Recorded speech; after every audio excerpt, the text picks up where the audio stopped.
What's up everyone, welcome back to the channel. In this course, this video is not a course.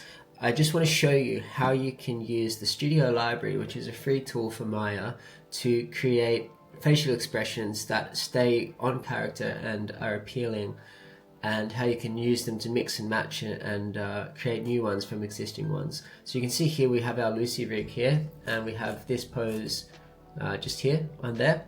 But let's say we like this mouth, but we want her to be angry.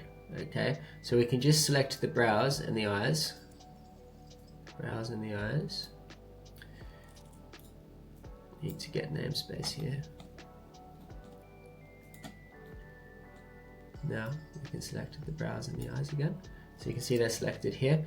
And you middle mouse click and drag. So if you do this, you can see the blend is 307% and it's broken the rig. If we come down to 100%, it's around here, you can see it's what we see on the rig. And then if you only want it a little bit, you can bring it down to 40%, 7%. So you can see here we don't have this pose in the library, but we've created an entirely new pose just from taking a tiny bit of an existing pose. And the reason this is cool is because it stays on character and appealing. You don't have to grab individual controls or do anything like that, so it's very, very intuitive. So let's put this at 38%, right? So she's just somewhat startled or something, okay? And then you can see here you have to set a key. If you don't set a key, whatever you do is just going to go back to default. So let's put a different mouth on there. Let's go with this one, an open mouth, so we can select the whole mouth and squash, and we can start to open the mouth.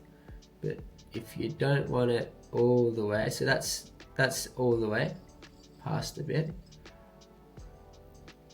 and you can see here the angle plays a big part of this, right? So this is not appealing from this angle because we're looking down on her, right? So maybe we want to just open it a little bit, maybe not, maybe we want to mix it more of this one. That one looks more appealing from this angle, right? So that's cool. So we can do a little bit of that, a little bit of this. So we've just mixed these two together, so we can set a key. And then what's cool is then if you need to, you can come in and individually adjust the controls to be more appealing here. So you can bring that up a little bit to hide that see-through. So you can see here we've got a nice new pose.